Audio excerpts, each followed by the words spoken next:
through what we're about to do, may we really take the Dharma into our hearts so that we can transform our hearts, transform our minds, purify our minds and develop our good qualities so that we can attain the fruits of the path, and to do that in order to be able to benefit all living beings.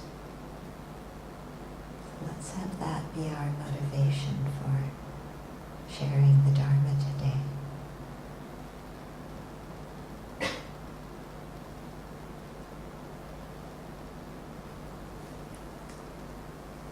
And then open your eyes and come out of your meditation.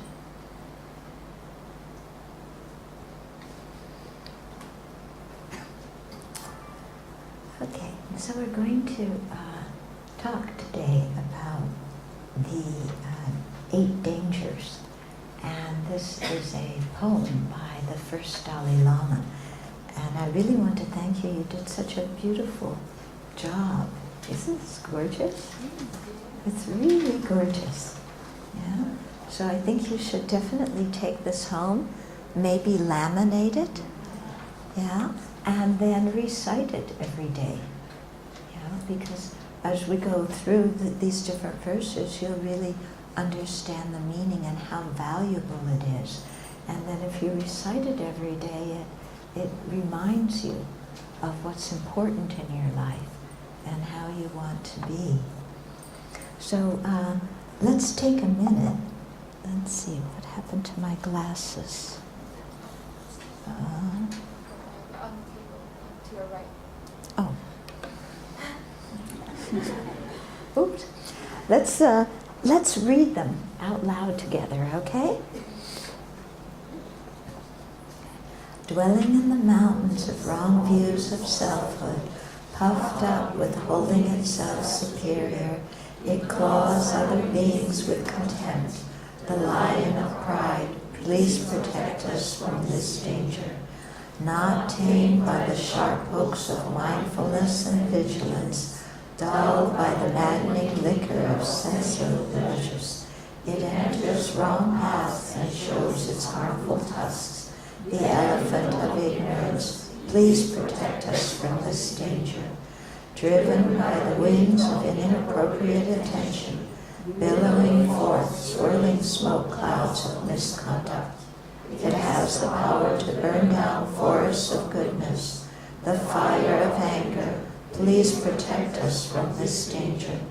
Lurking in its dark pit of ignorance, unbearable dare, wealth, and excellence of others, it swiftly indecks them with its cruel poison.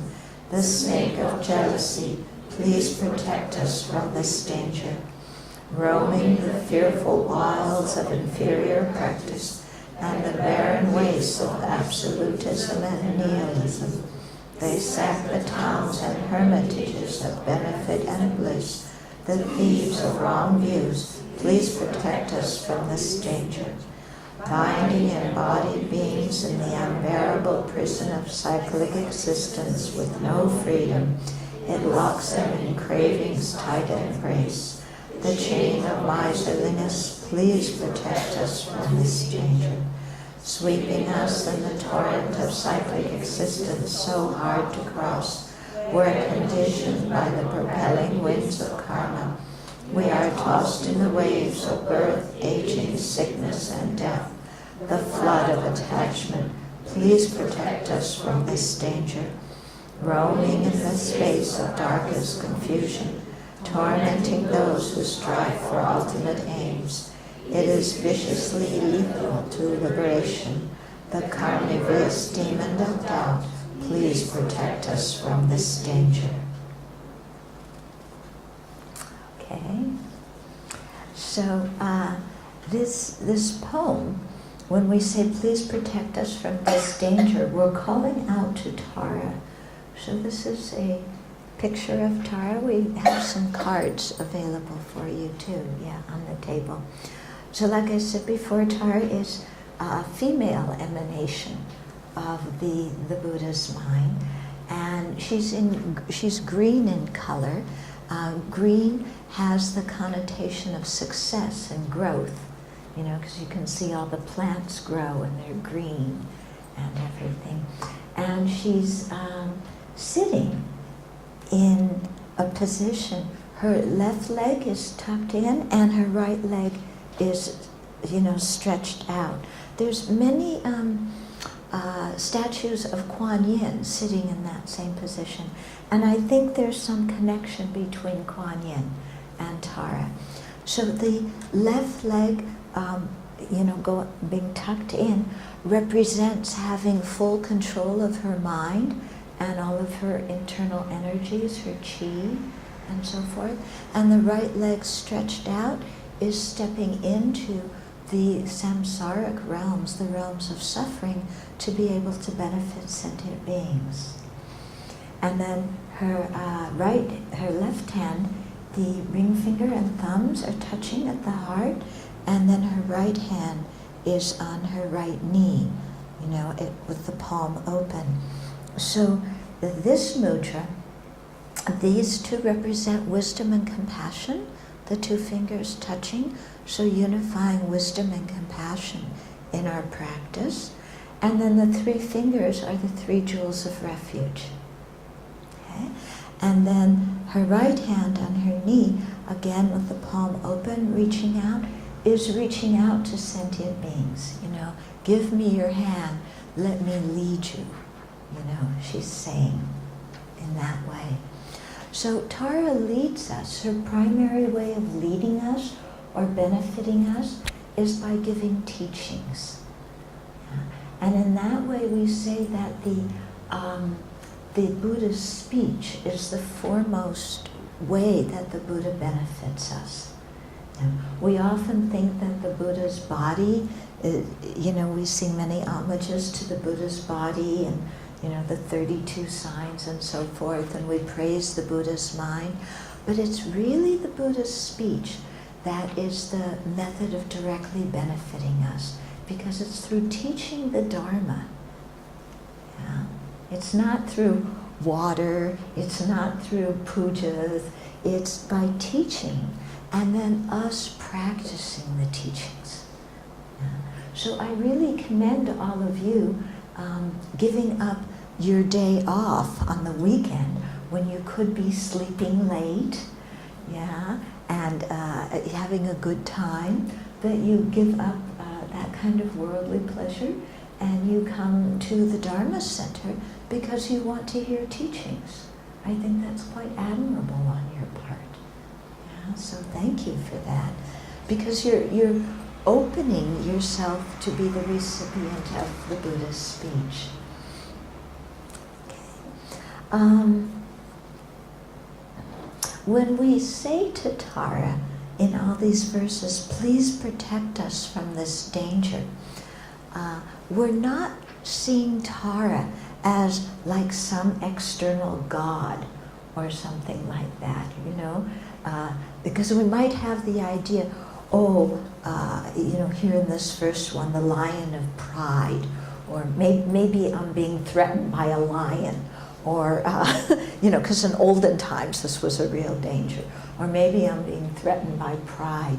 And then Tara is going to swiftly, come down, kind of like Superwoman,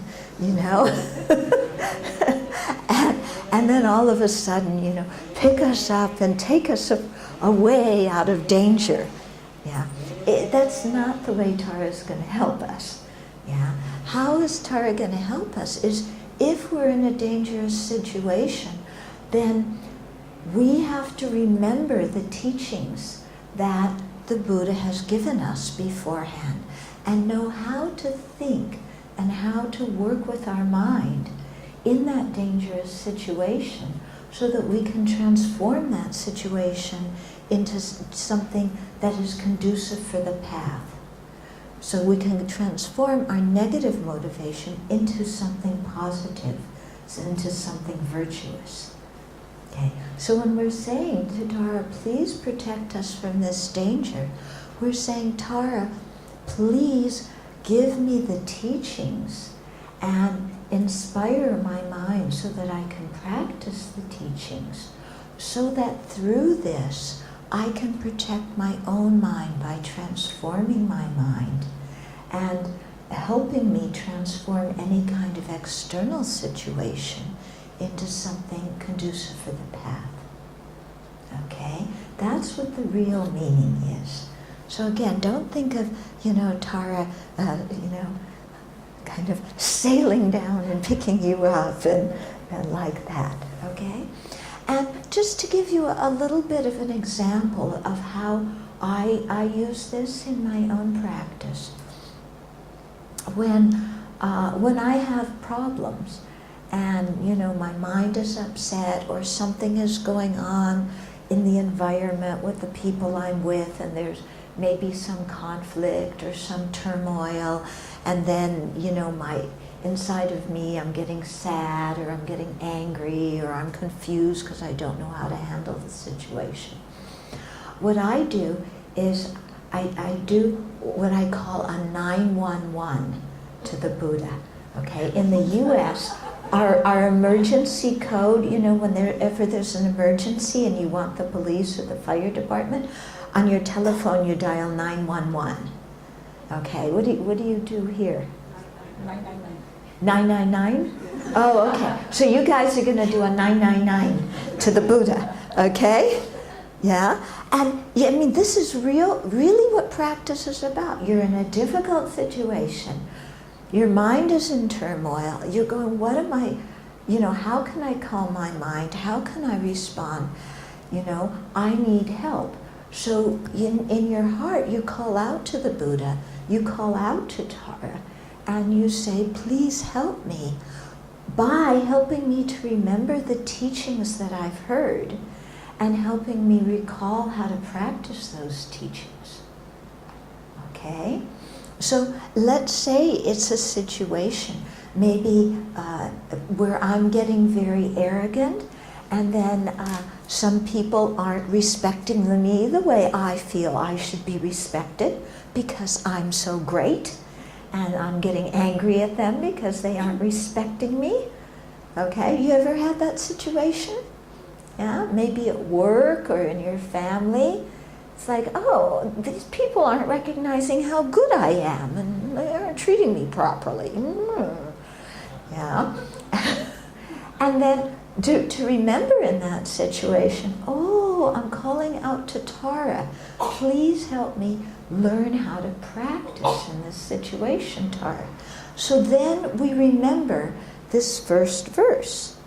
Okay, so the first verse says, dwelling in the mountains of wrong views of selfhood, puffed up with holding itself superior, it claws other beings with contempt. The lion of pride, please protect us from this danger. So we think of that, and then we look, okay, how does this verse pertain to my mind? Well, right now, I'm a bit puffed up with holding myself superior. Because I'm thinking, here I am, I've been working at this job for so long. I'm doing such a good job. How come they aren't recognizing how good I'm doing this? Or here I am, I've been practicing Dharma, and they appointed some other people as representatives to a conference, and they didn't appoint me. How come they aren't recognizing how learned I am in the Dharma? Or, in our family, maybe we're competing with a sibling, and again, our arrogance is puffed up. I've been so successful, more successful than my brother and sister. How come my parents are favoring them and not me? Yeah, we have these kinds of thoughts, huh? Okay, so at that time, we're puffed up with holding ourselves superior, right? Okay, so what is this based on? Dwelling in the mountains of wrong views of selfhood. Okay, in other words, why do we hold ourselves superior? It's because, or what's the foundation, the basis of holding ourselves superior? It's because we have wrong views of what the self is. Yeah, we think that there is a solid, concrete I and mine, right? There's a real me here, There's a real mine, something that's independent of the body and the mind, something independent of our physical and mental aggregates. There's a real me. I'm here, and they're not respecting me. And that is a wrong view of just how the I exists. Because when we examine and try and find some kind of independent self, some kind of real me that people ought to respect because I am so great. When we try and find that I, that self, we can't find anything. Because when we think I'm so superior, what does that I refer to? Does it refer to our body? When you say I'm superior, why aren't they respecting me? Who's the me? Is it our body? Are you your body? No. Is it your mind? They're not respecting my mind. Well, which mental state? Because we have many, many different mental states. So which mental state are they not respecting? And is that mental state who I am? I'm not a mental state. So we can't find anything in our body, anything in our mind that is who we truly are. And certainly separate from our body and mind, we can't find some real concrete person. So then saying they ought to respect me, who is that me? We can't even find such an independent me. Okay, so we can see how our arrogance, our pride, our conceit is based on a wrong view of the self. And if we get rid of that wrong view of the self, then that arrogance, that conceit, is also going to go away. Because we can't be holding, I'm so superior, if there's no solid concrete me. Okay? But when we aren't aware of that, we're thinking, the mountains of wrong views of selfhood, and then getting arrogant about I and mine, then what do? We claw others with contempt. So what's the effect of our arrogance, our conceit? Yeah, it harms others, doesn't it? Yeah, we insult others, we humiliate them, we put them down, we talk about them behind their back, and about how they're so bad, and of course we're so good. That's the whole thing. Because they're so bad, look at what they then the whole conclusion of, if there's all these people are such idiots, well then, who's the remaining excellent one? Me! So it's very harmful to others. Yeah? And this arrogance is harmful to ourselves too, because it creates so much negative karma. Yeah? And then, then we experience as a karmic result of our own conceit and arrogance, as a karmic result, then other people put us down, other people disrespect us, other people don't appreciate us. Okay? Do you sometimes complain that other people don't respect and appreciate you enough? Do you?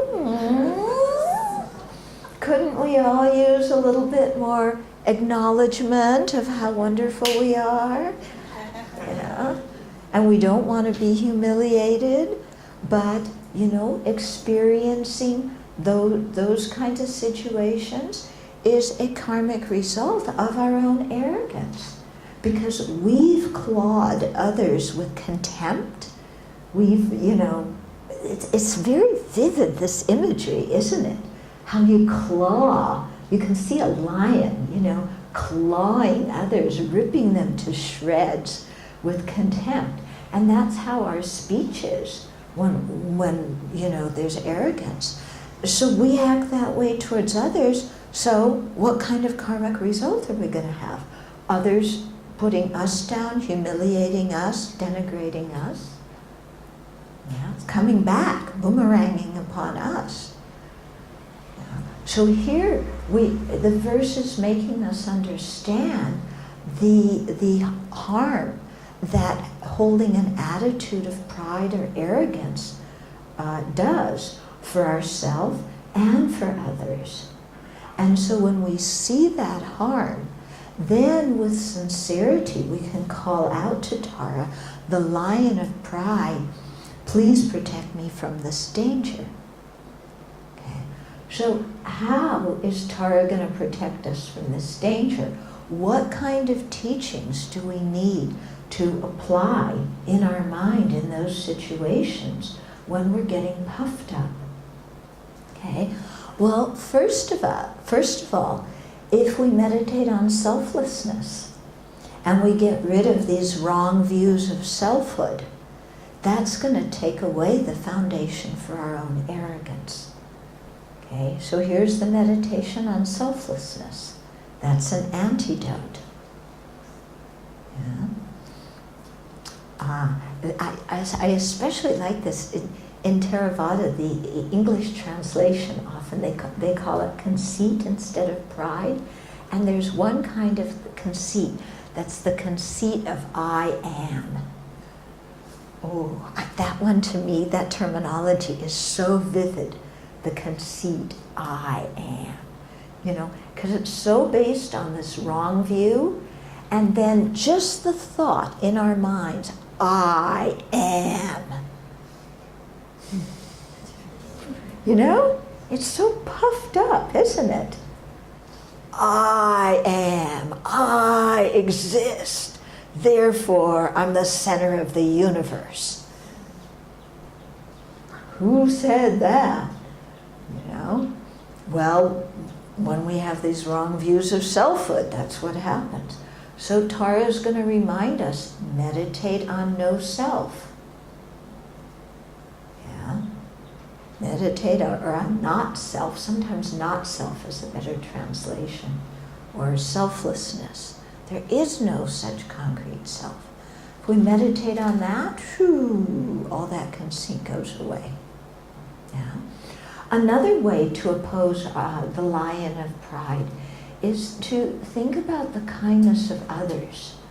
Because when we are arrogant, we feel that all of our good qualities came from us inherently.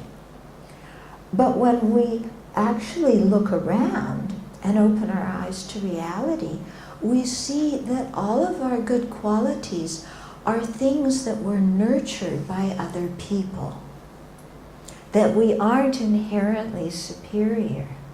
Yeah. So if you're an artist, why do you have that talent? Why are you able to do good artistry? It's because other people taught you. Yeah. If you're a computer techie, yeah, how come you're able to write software? Because other people taught you. Mm-hmm. If you're a professor, how come you can teach? Because other people taught you. If you're a mechanic and you can fix people's car engines, how do you have that ability? Because other people taught you. Okay? So when we reflect on the kindness of others, we see that there's no reason to be arrogant, to be prideful ourselves, because any of the qualities that we might be proud of, we have because of the kindness of other people who taught us, who encouraged us, who helped us. Okay? And so that also lowers our pride. So, when we read this verse, it's showing us the disadvantages of pride. So meditating on the disadvantages will help the pride go down. And then the verse also makes us remember the antidotes to pride. So meditating on not self. Yeah, if we do that, the pride goes down. Meditating on the kindness of others. Yeah, and how all of our abilities are due to the kindness of others. That also makes the pride go down. Okay, so this is how Tara helps us, by giving us these teachings. Okay, let's go on to the second verse. I love the imagery in this poetry. Does the imagery speak out to you? Do you like this? I mean, it's just so vivid, you know. Dwelling in the mountains of the wrong views of selfhood, puffed up with holding itself superior. It claws other beings with contempt, the lion of pride. You know, protect us from this danger. I mean, it gives you some visual image, doesn't it, of this lion of pride and how disgusting it is. Yeah, so we want to be free from it. Okay, then the second verse. Not tamed by the sharp hooks of mindfulness and vigilance, dulled by the maddening liquor of sensual pleasures, it enters wrong paths and shows its harmful tusks. The elephant of ignorance, please protect us from this danger. Okay, so here, ignorance is compared to an elephant. Yeah. What do elephants do? They trample everything, don't they? Yeah. I mean, they're big animals. Have you ever stood next to an elephant? They're big. Yeah. And when you get a mad elephant, they're just crazy. They're so destructive.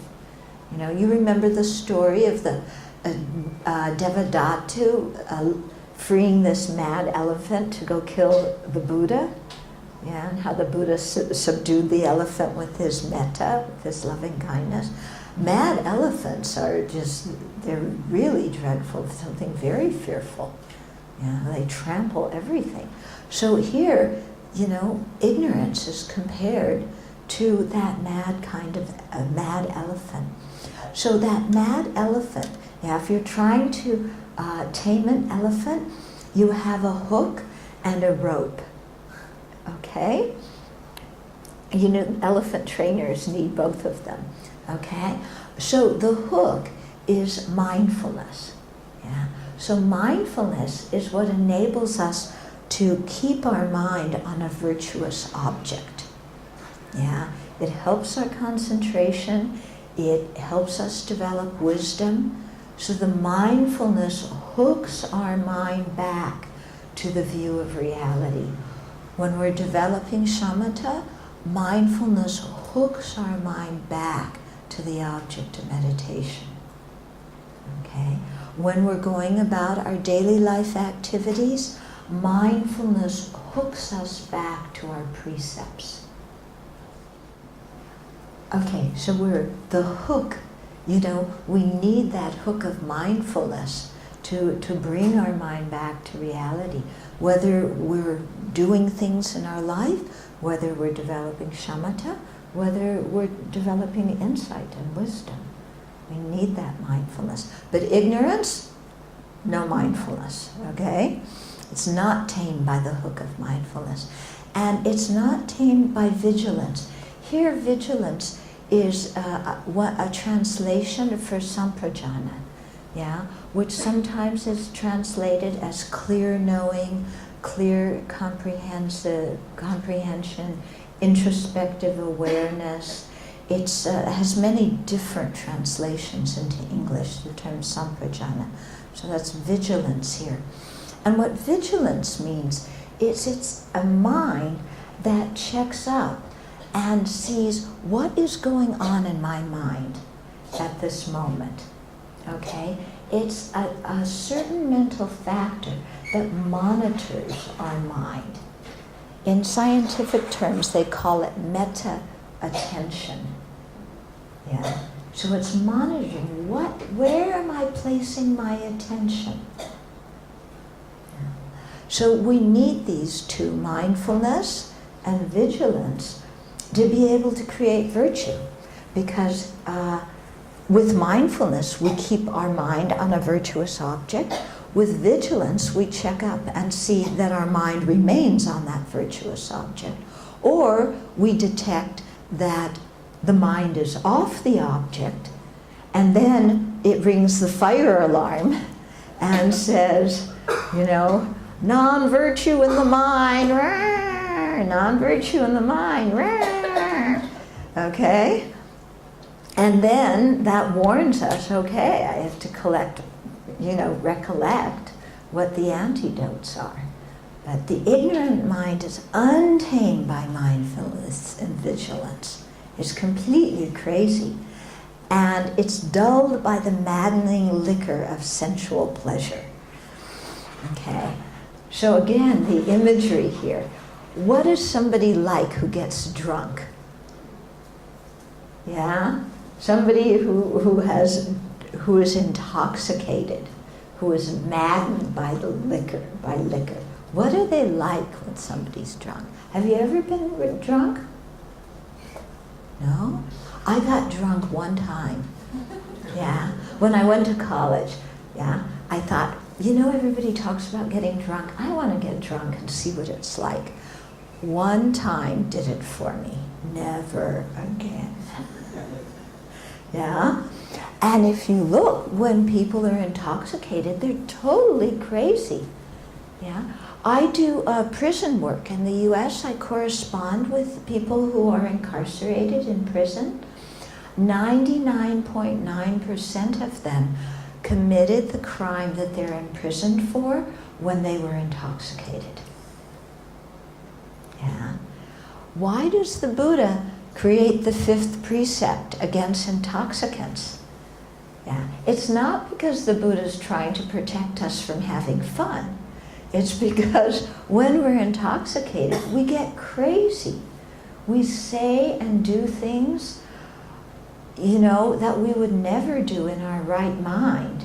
And then when you wake up the next morning and you're going, oh, what did I do last night? What did I say last night? Then you feel, oh my God, how could I have said that? How could I have done that?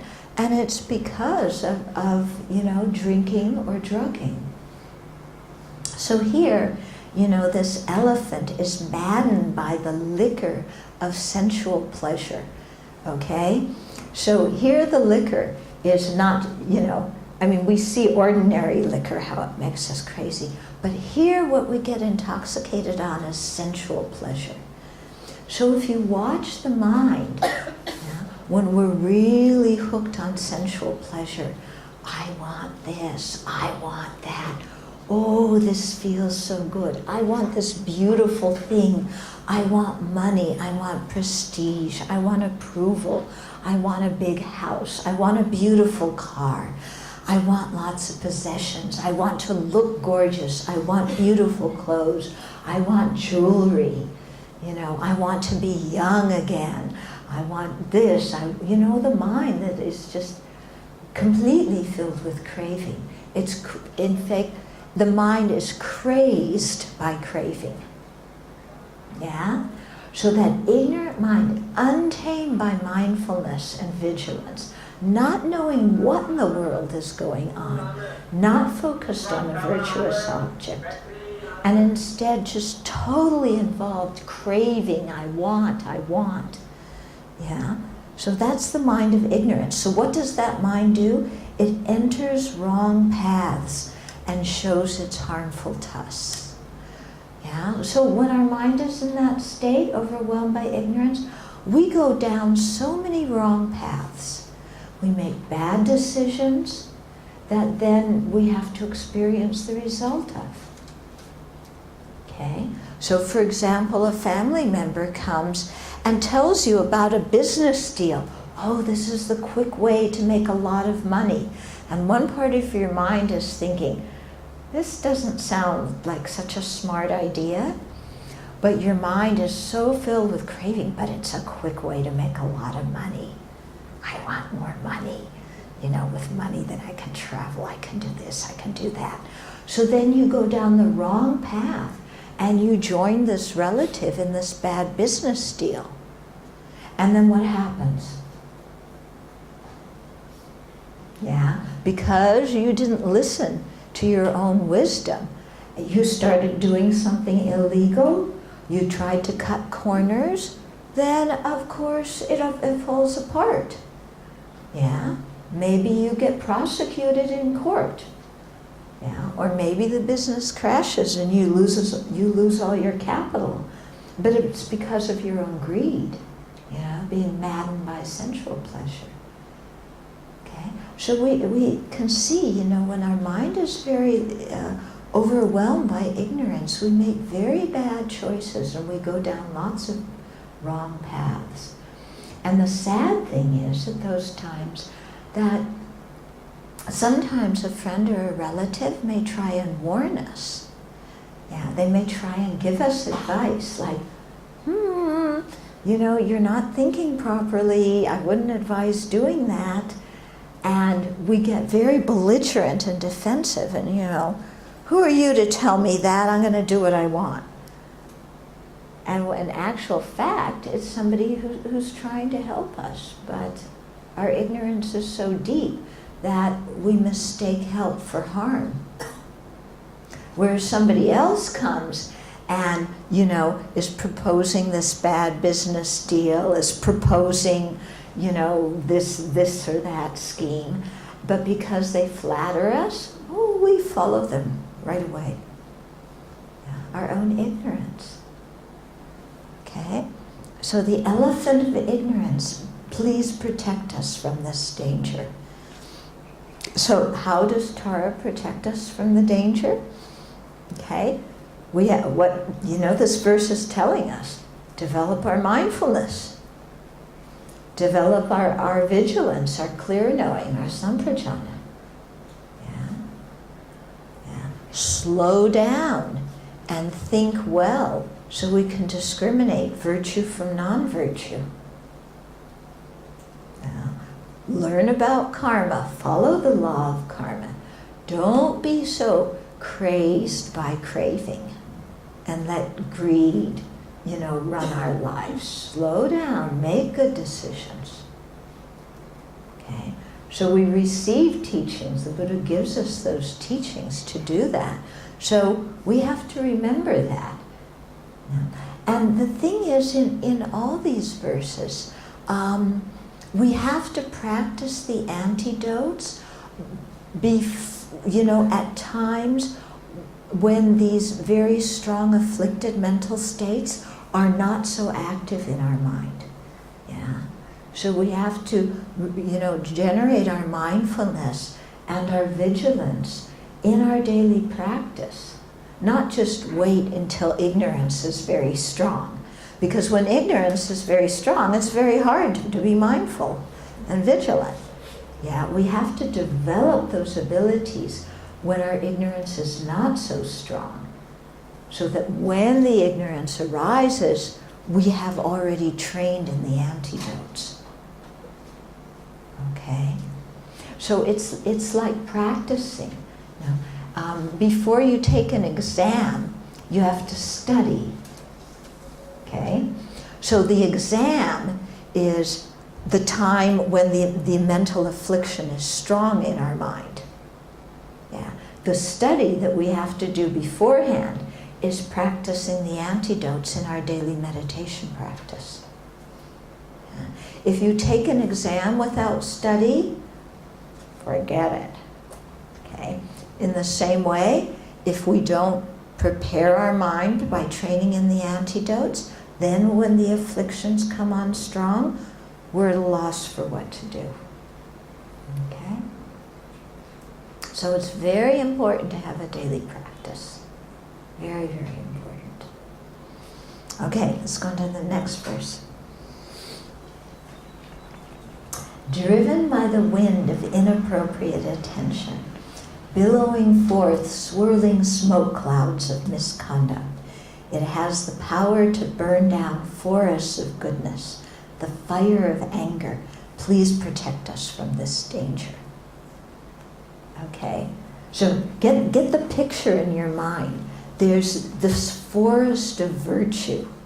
Okay? Picture a forest. You know, this beautiful forest. Where I live at the Abbey, yeah, our land, we have 240 acres of forest and meadow. It's gorgeous land. Okay? But if fire comes through,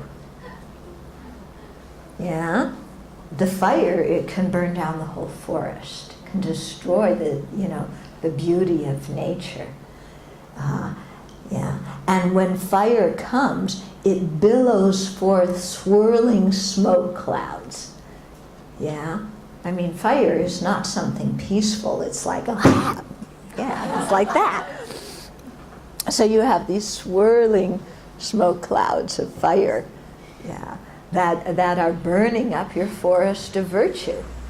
And so this is exactly what anger does. Yeah, and when you get a wind, when it's windy and there's a fire, oh, it's even worse, because the wind, spreads the fire like that. Okay, so, the imagery here, I just find it incredible. Okay, so let's look at anger. Yeah. So anger is a mind that is based on inappropriate attention. Yeah, inappropriate attention is one mental factor. Manasikara, I think, is the Sanskrit and Pali term. Yeah, so it's an inappropriate way of looking at things. So anger is fueled by exaggerating the negative aspects of someone or something.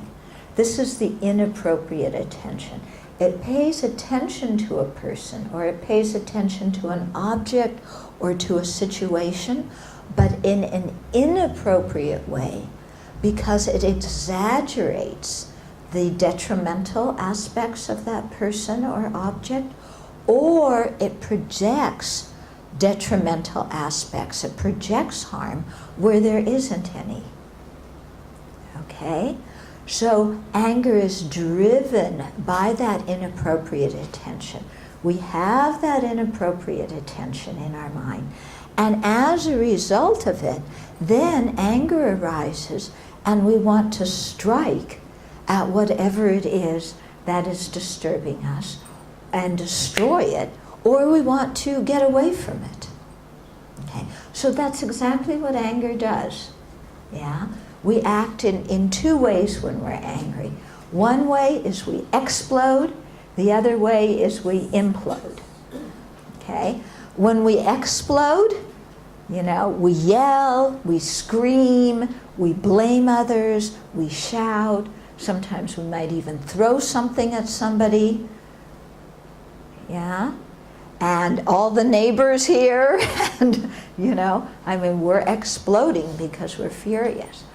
Other people, or other times, we implode. We are so angry that we withdraw from the situation. We shut down. We don't communicate. We don't talk. We might slam the door, and then we are silent. And the family gathers together to eat dinner, and it's silence at dinner. You ever had a family dinner like that?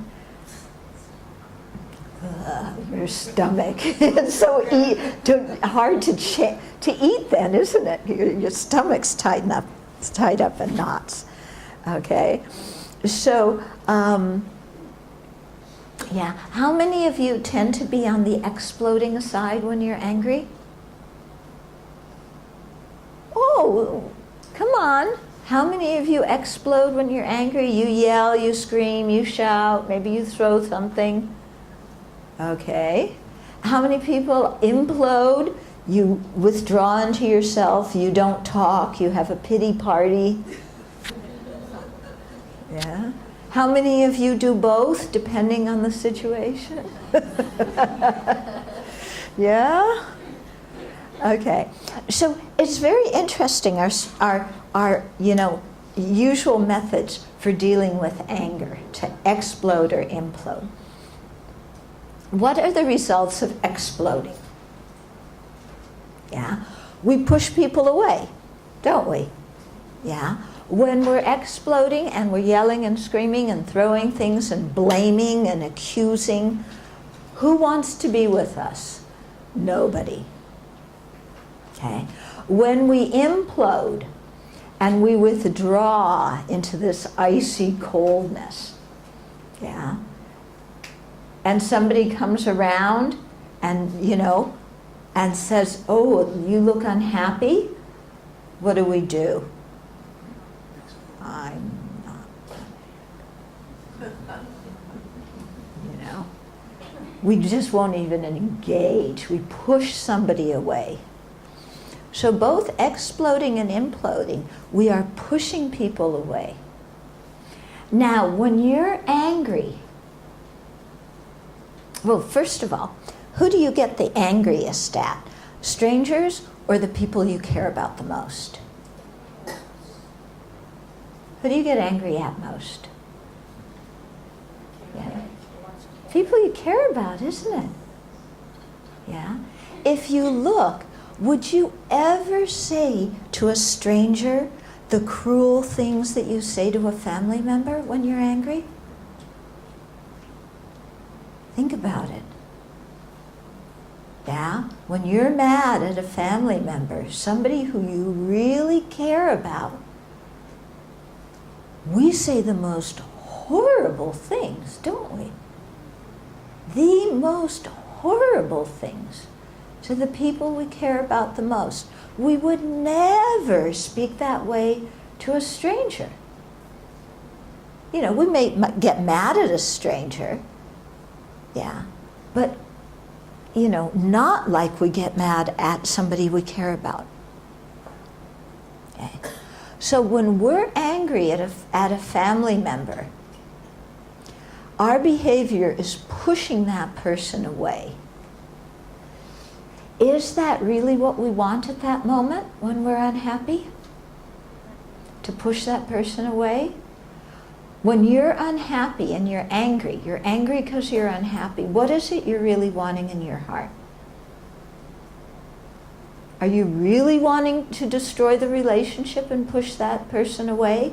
Or are you really wanting to be close to that person? What's really in your heart?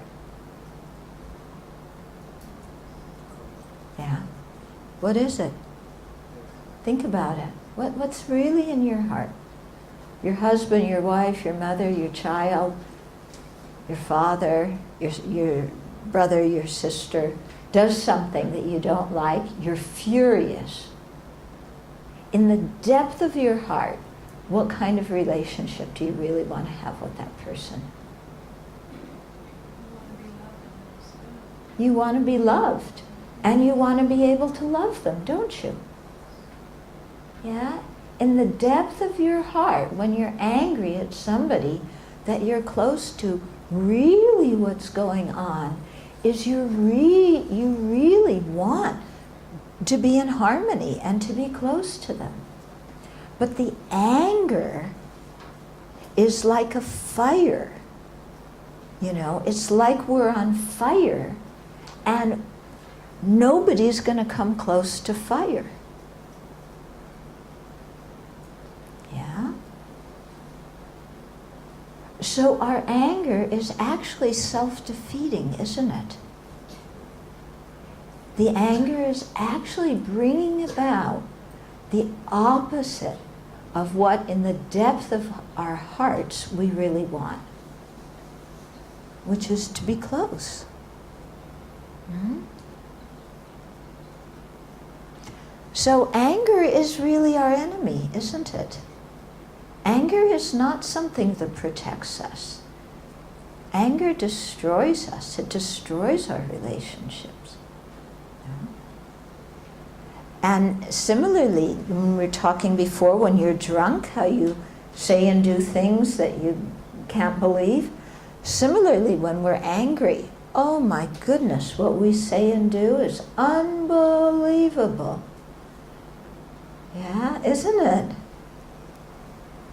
Yeah. Think back for a minute to a time when you were angry at somebody you cared about and what you said to that person and how you behaved. Yeah.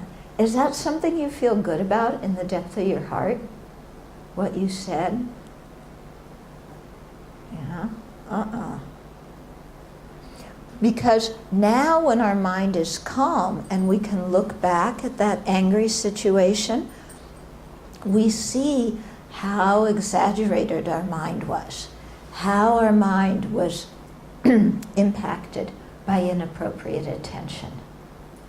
Sometimes, we can look back at what we got angry at and we go, why did I get so angry at that? Has that ever happened to you? Like, okay, they said that, they did that. Why in the world did I get so bent out of shape and yell and scream and accuse them and insult them and humiliate them and denigrate them and say all these awful things that now I feel very ashamed of having said? But I'm too proud to go and apologize. Right? It's like, oh, I acted ghastly, but I don't want to apologize. In fact, actually, maybe they should apologize to me. Because why did I say all those awful things? Because they did this and this and this and this and this and this and this, and it's actually their fault. Why did I get angry? They made me angry. My anger is their fault. They should apologize to me. There's pride, isn't it? Mm-hmm. Where does that attitude get us in our personal relationships? Do we have good relationships with people? Mm-mm. Mm-mm. And then we say, oh, my family relationships are so terrible. I can't talk to my husband. I can't talk to my wife. Yeah. Well, we have to look at our behaviors sometimes. Because sometimes the people that we're closest to, we take so much for granted. We consider them like a part of ourselves. Like, I can say anything I want to you, and you're just supposed to take it. Okay? And that's not true. Our family are the people that we should be the most polite to. But often, they're the people that we're the rudest to. But sometimes just using basic manners in a family situation can be so helpful. Yeah. Dear, please, could you help me? Instead of, get off the couch and get over here and help me. Two ways of saying the same thing, isn't it? Yeah. Or you're speaking to your child. Yeah. Okay. We got to get ready, I'm driving you to school. Let's get ready. I'll race you and make it into a fun game. Who can brush their teeth the fastest? Who can get dressed the fastest? And you make it into a game with your child, getting ready to go for school. Or you become a drill sergeant. Get out of bed, you lazy slob, and go brush your teeth and wash your face. You're always late for school. Some parents talk to their kids that way, don't they? It's like the kids, they're a drill sergeant in the army giving orders. Yeah. So, one way of speaking, the care and affection comes across. The other way of speaking, the anger comes across. And, what kind of family relationships we have depends on how we act towards people. And if we just let our anger run the show and we're not polite to the people we live with, then why are we so surprised when our children don't want to talk to us? Why are we so surprised when the marriage falls apart? Yeah. Yeah? Because, we need to take some responsibility there.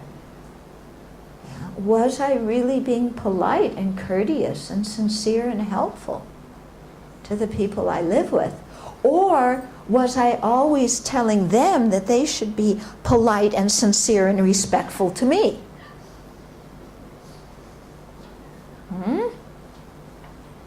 Okay. So, this is the whole thing. What we experience is in our own hands. And we have the power to create a good family relationship or a bad one.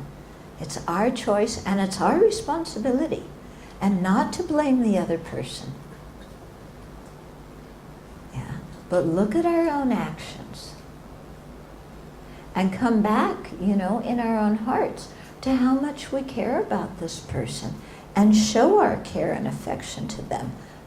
Let them know that we appreciate their good qualities. If you do this in a family, you're going to have a much more harmonious family than if you're always pestering your spouse or your kids or your parents or whoever it is. Yeah? Okay? So anger burns down the forest of our virtue, and it burns down the forest of our peaceful and harmonious relationships with other people. Yeah? So both ways of anger. If you explode, you're pushing people away. But also if we implode. Yeah? And I really emphasize this because sometimes, not all the times, but sometimes you'll find gender differences. Yeah? Men are given permission to get angry and yell and scream. Women are told that we're not supposed to yell and scream and do all of these things. Sometimes we do anyway. But we're told, we're not supposed to. Because you're called a bitch if you're a woman and you get angry. Aren't you? Yeah, it's a word. That's what people call.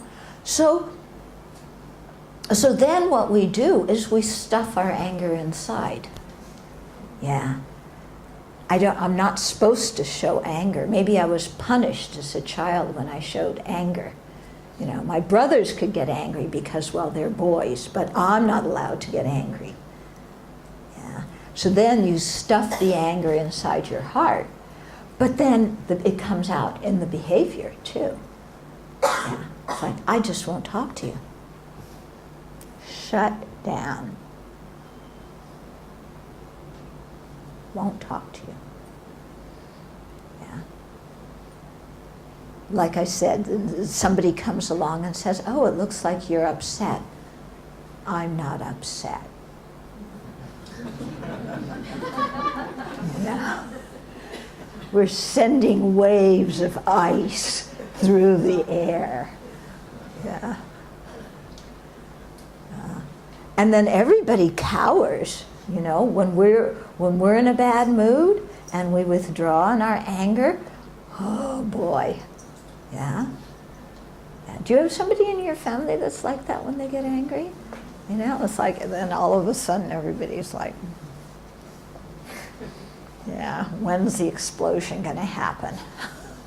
Yeah, it's silent now, but the explosion's coming. Yeah. So, to realize the effect that our uncontrolled anger has on others, and also to realize how painful anger is in our own hearts. Because anger is very painful, isn't it? Are you happy when you're angry? No, we're not happy. We're miserable when we're angry. Yeah?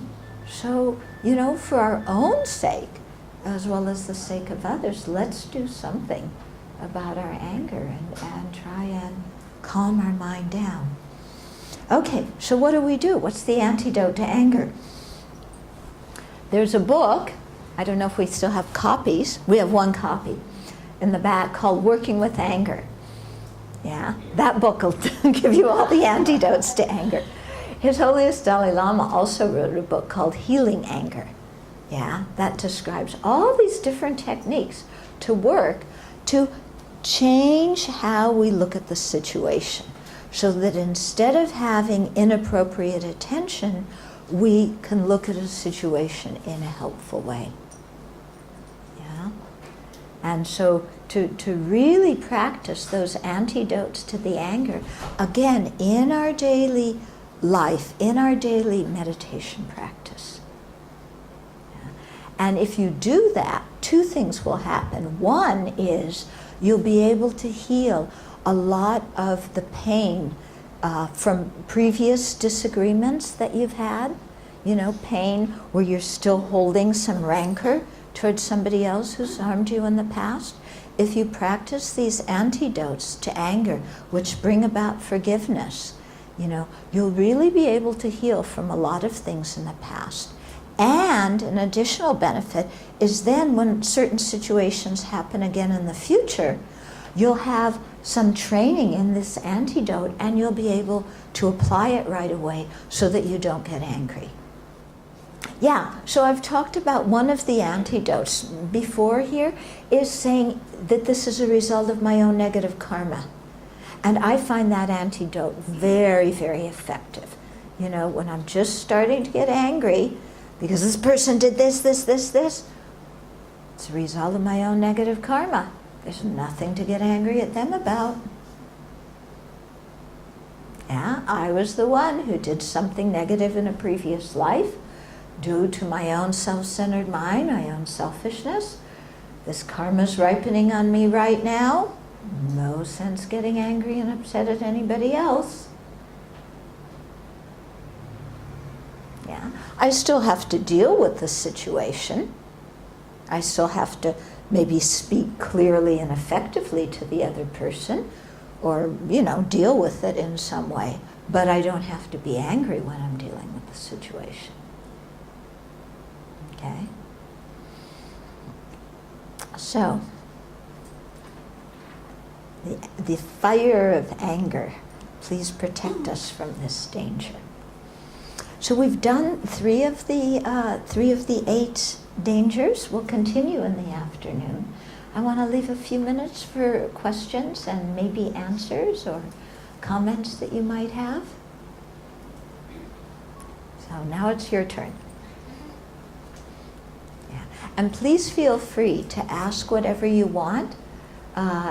You know, don't think, well, my question's stupid, so I'll wait until the break time and then ask it, because then nobody asks questions during the Q&A session, and then afterwards there's a line going out the door with everybody asking and half the questions are the same.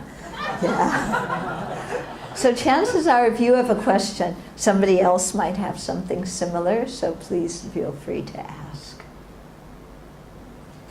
Mm-hmm. In view of anger, Mm-hmm. and at the spur moment of anger, you share a technique or something, you know, at that moment, whether you breathe in, without a technique that you will be able to take control when the anger rises. Okay. So she's saying at that moment when you're getting angry, what is a technique to deal with it? Actually, the best technique is to have practiced in your daily practice beforehand. Yeah, it's extremely important. If you don't practice these techniques when you're not angry, you're not going to be able to practice them when you are angry. Okay? So that means in your daily practice to think, oh, somebody who's doing something that's disturbing, it's because they're suffering. Can I have compassion for somebody who's suffering? Or you think in your daily practice, somebody who hurt me before, they did that, you know, it's a result of my own negative karma. There's no reason to be angry at them. So you practice meditating like that before the situation in your daily practice repeatedly. If you don't do that, I cannot give you any technique to apply at the moment of anger that's going to help. Okay? Because it's like, you know, if you, you have to study for the test before you take it. You have to learn how to swim before you get in the deep end. Yeah. If somebody is in the deep end of the swimming pool and they say, okay, I all of a sudden found myself in the deep end, what do I do now? What's the technique to do when I'm in the deep end? What can you say to that person at that time?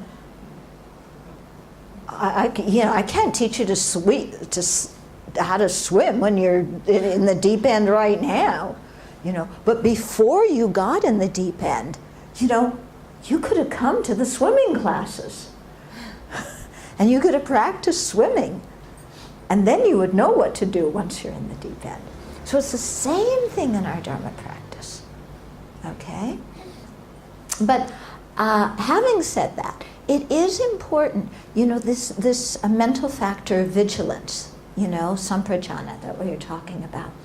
It monitors what's going on in our mind.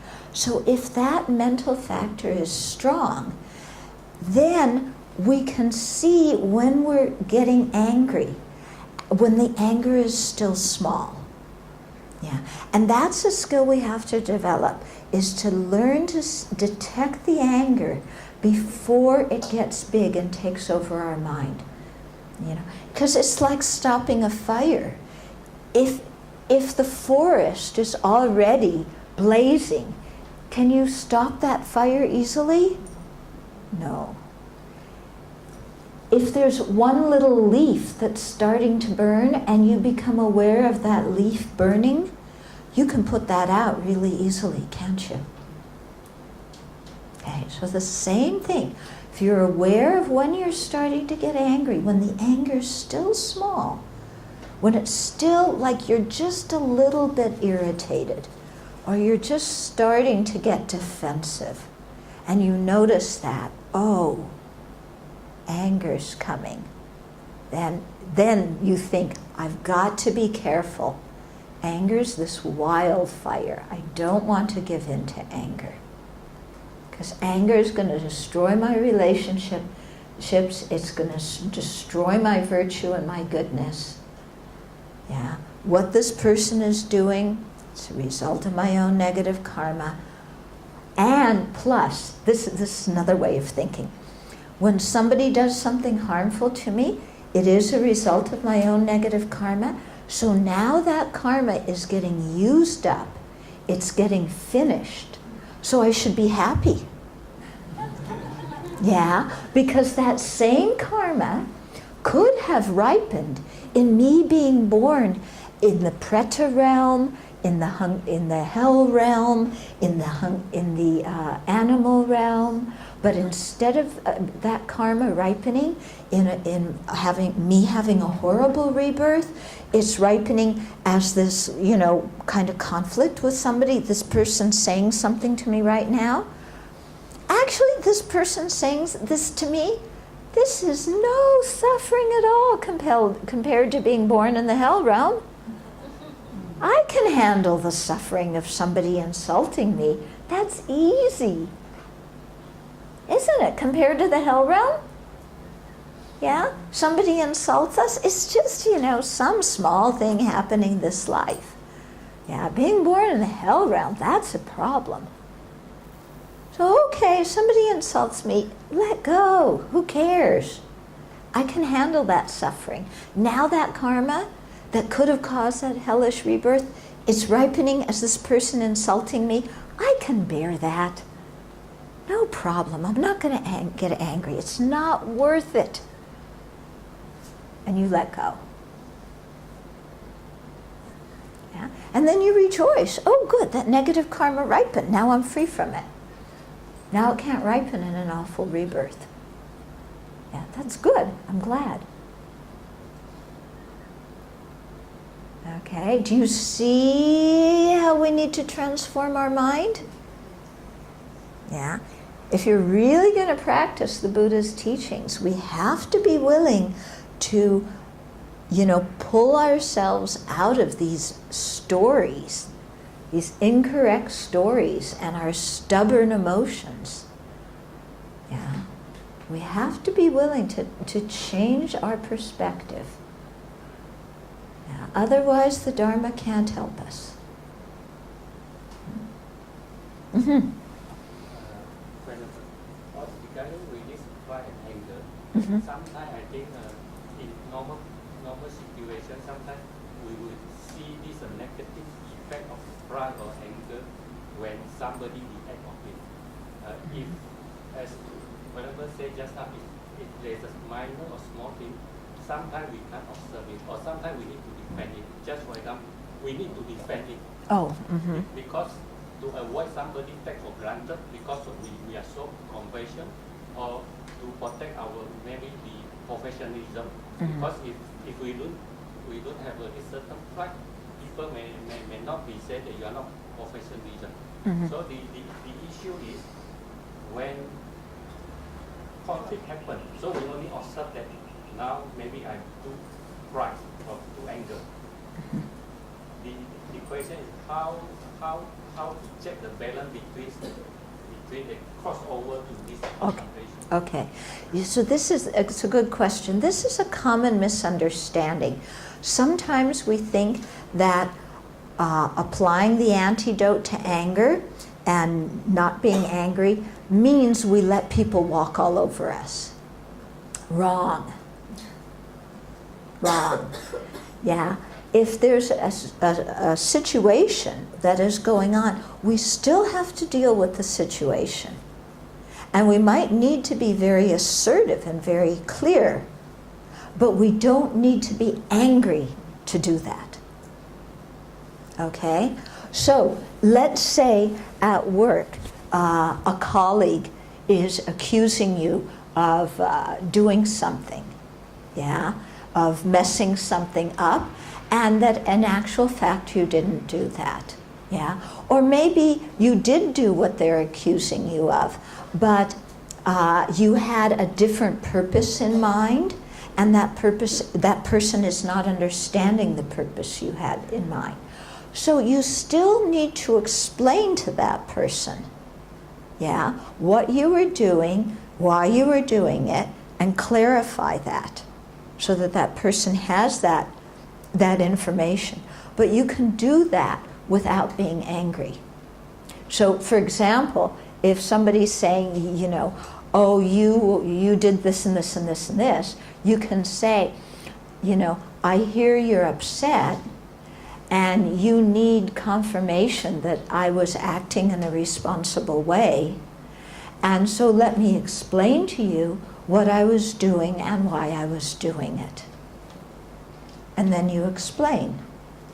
Okay, so you're acknowledging that that person's upset. You're acknowledging that they need some confirmation that you are being responsible. And then you explain the situation to them. And say, this is how I was thinking, this is why I did what I did.